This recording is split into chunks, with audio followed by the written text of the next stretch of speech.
এই দিনটা আমার আজকের নয়, আমার হাতে খড়ি কিন্তু ছাত্র পরিষদ করে, এবং আমি যোগমায়া দেবী কলেজের ছাত্র পরিষদের ফাউন্ডার প্রেসিডেন্ট ছিলাম, ইউনিটের ছাত্র পরিষদ তৈরি করেছিলাম, এবং তারপরে 3 বার কলেজ ইলেকশনে আমি আনকন্টেস্টেড জয়ী হয়েছিলাম।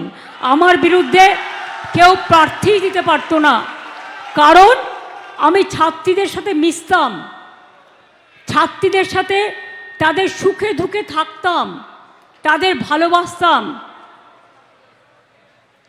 আমার বেশ মনে আছে, তখন আমাদের কলেজের ডিএসও ছিল, আমি কিন্তু লড়াই করে করে ডিএসওকে ভেঙে দিয়েছিলাম, মনে রাখবেন।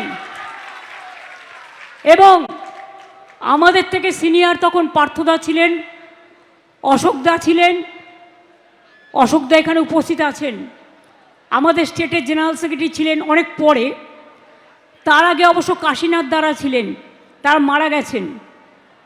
অশোক দ্বারা পরে এসছেন জয়ন্ত ভট্টাচার্য। আমার মনে আছে এদের কথা, তার কারণ সুব্রতদার নেতৃত্বে তখন আমরা কাজ করতাম, এবং তখন মেয়েদের মধ্যে বক্তৃতা দেওয়ার কেউ ছিল না, তাই সব জায়গায় তৃণমূল ছাত্র পরিষদ তখন তো ছিল না, ছাত্র পরিষদ ছিল, তখন তৃণমূল গঠিত হয়নি, তখন আমাকে সব কলেজে বক্তৃতা দেওয়ার জন্য নিয়ে যাওয়া হতো। এমনকি যত পার্টির প্রোগ্রাম হতো সারা ভারতবর্ষের ইলেকশনে আমার কাজ করার সুযোগ হয়েছে, তাই আমার মতো দেশটাকে এত ভালো আর কেউ চেনে না।